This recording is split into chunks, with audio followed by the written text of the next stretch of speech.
شام کے وقت کرکٹ کھیلنے جایا کرتا تھا، بڑا پیشن تھا کرکٹ کا، لیکن کرکٹ نہ کھیل کر میں بیٹھ کر انتظار کرتا کہ میرے ابا کب بلائیں مجھے کہ بیٹا مجھے ٹوائلٹ جانا ہے، مجھے پخانا دھلانا ہے۔ اور میرا رب گواہ ہے، قسم خدا کی میں کہتا ہوں، جب میں ان ہاتھوں سے میرے والد کا پخانا دھلاتا مجھے ایسا لگتا کہ میں ورلڈ کپ جیتا ہوں، ایسی خوشی ہوتی تھی مجھے۔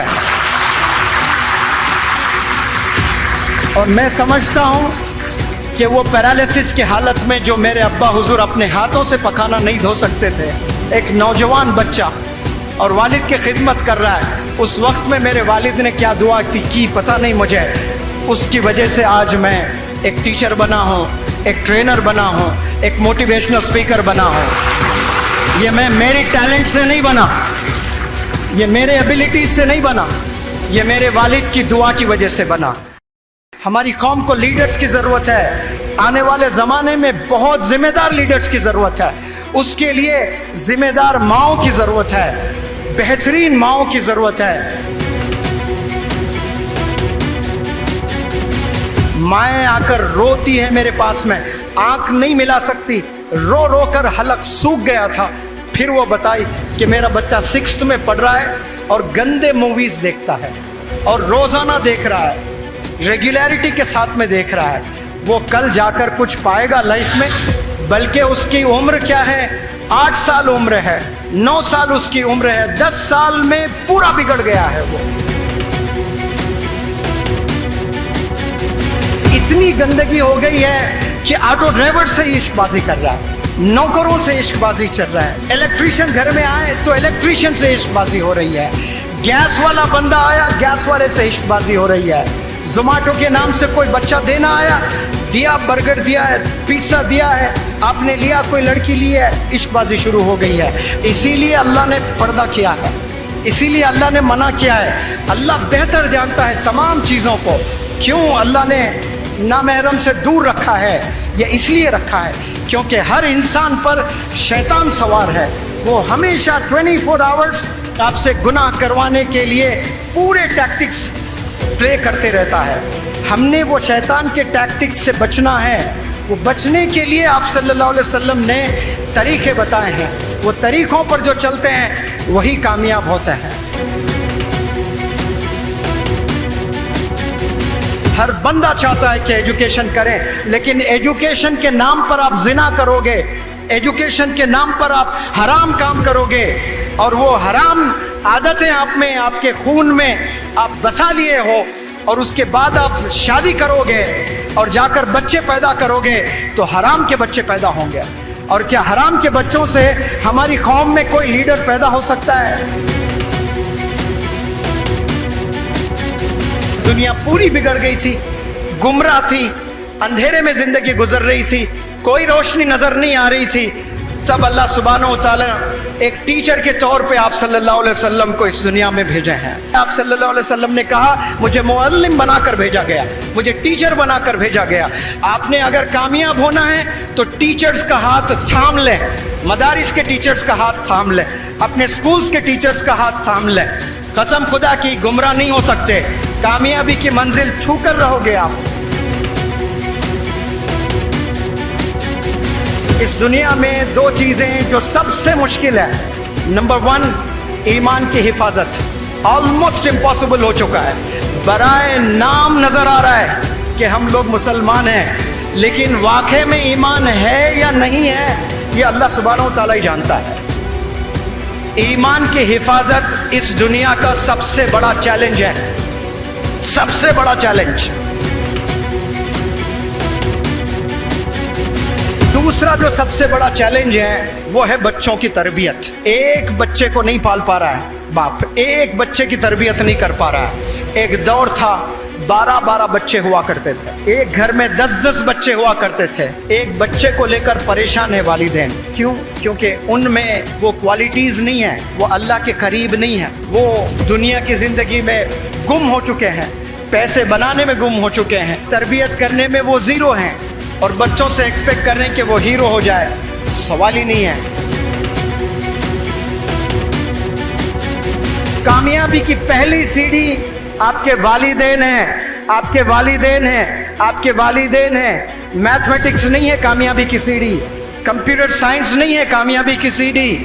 یاد رکھیں, کامیاب ہونا چاہتے ہیں والدین کو خوش کرنا, اپنے والدین کو راضی کرنا, کیونکہ والدین کو جیسے راضی کرو گے پیرللی اللہ راضی ہو جائے گا, اور جب اللہ راضی ہو جائے گا ایسے اپرچونٹیز دے گا آپ گمان نہیں کر سکتے کہاں کہاں سے آپ کو اپرچونٹیز ملیں گے. اگر آپ کے سگے ماموں, سگے چاچا, سگے تایا, سگے پھوپا جن سے آپ کی بڑی اچھی جمتی ہے, جو آپ بہت محبت کرتے ہیں, وہ اگر آپ کے گھر آ جائیں 3 دن سے زیادہ اگر آپ کے گھر میں رکنے لگیں, قسم خدا کی چڑ پیدا ہوگی آپ کو. 3 دن اچھا لگے گا, کوئی بھی ماما, چچا, تایا, پھوپا, کوئی بھی رشتہ دار. 3 دن کے بعد گھن ہو جائے گی آپ کو, عجیب اریٹیشن ہوگا کہ امی کو جا کر پوچھیں گے کہ امی یہ لوگ کب چلے جائیں گے, اتنے دن کیوں ہیں؟ تو آپ کو نہ جانے کتنے دن سے آپ کے ابا حضور پال رہے ہیں, آپ فیل ہوتے جا رہے ہیں, آپ فیل ہوتے جا رہے ہیں. 10 سال فیل ہوئے, ابو نے کبھی کھانا نہیں روکا آپ کا, ابو نے ہمیشہ 3 وقت آپ کو کھانا دیا ہے, اور اس کے بدلے میں آپ نے آج تک کچھ ابا حضور کو تحفہ دیا ہے؟ بڑھتے دن کے ساتھ ہر نوجوان کے خواہشات بڑھ رہے ہیں. میں غریب ہوں, میرے ابو کے پاس اتنے پیسے نہیں ہیں, مجھے یہ فون نہیں چاہیے, I do not deserve this phone. یہ خیال کبھی نہیں آ رہا ہے کوئی غریب بچے کو بھی.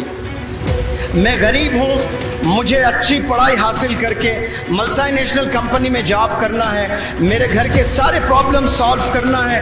کروڑوں میں کوئی ایک نوجوان کو یہ خیال آتا ہے. میں غریب ہوں, میں سلم میں ہوں, لیکن مجھے آئی فون ضرور چاہیے, مجھے بائک ضرور چاہیے, مجھے جینز ضرور چاہیے, مجھے فلانا ٹی شرٹ ضرور چاہیے. یہ خواہشات سب کے ہیں اور کوئی برے نہیں ہیں. You have absolute right to buy an iPhone.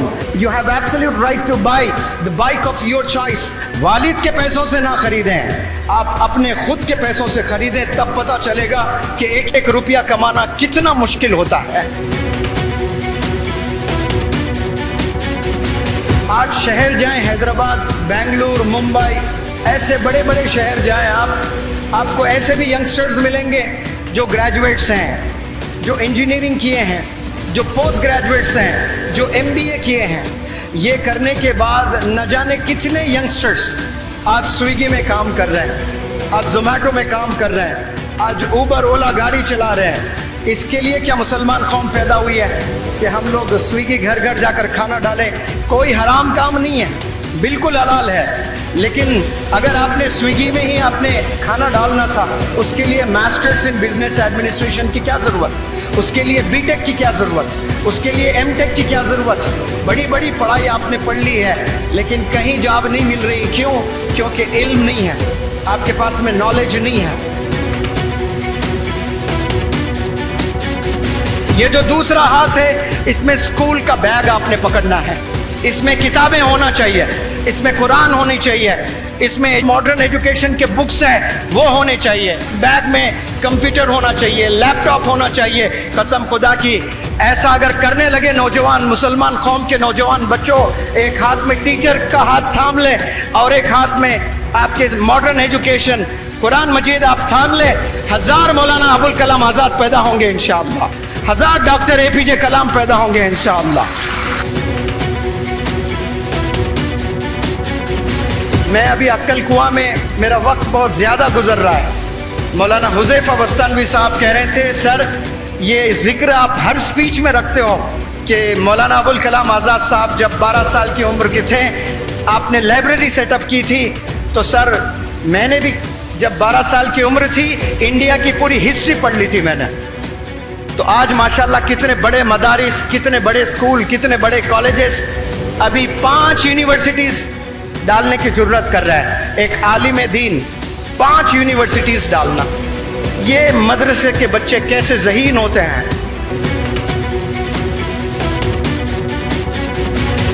جب والد بیمار ہوتے تب میں والد کی خدمت کرتا, اور جب پیرالائزڈ ہو گئے اس وقت میں مجھے ابھی بھی یاد ہے میں شام کے وقت کرکٹ کھیلنے جایا کرتا تھا.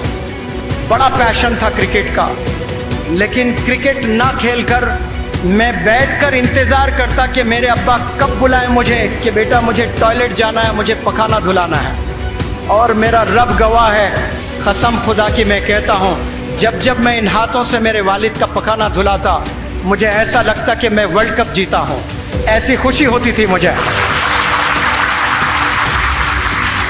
اور میں سمجھتا ہوں کہ وہ پیرالیسس کی حالت میں جو میرے ابا حضور اپنے ہاتھوں سے پخانہ نہیں دھو سکتے تھے, ایک نوجوان بچہ اور والد کی خدمت کر رہا ہے, اس وقت میں میرے والد نے کیا دعا کی پتہ نہیں مجھے, اس کی وجہ سے آج میں ایک ٹیچر بنا ہوں, ایک ٹرینر بنا ہوں, ایک موٹیویشنل اسپیکر بنا ہوں. یہ میں میری ٹیلنٹ سے نہیں بنا, یہ میرے ایبیلٹیز سے نہیں بنا, یہ میرے والد کی دعا کی وجہ سے بنا.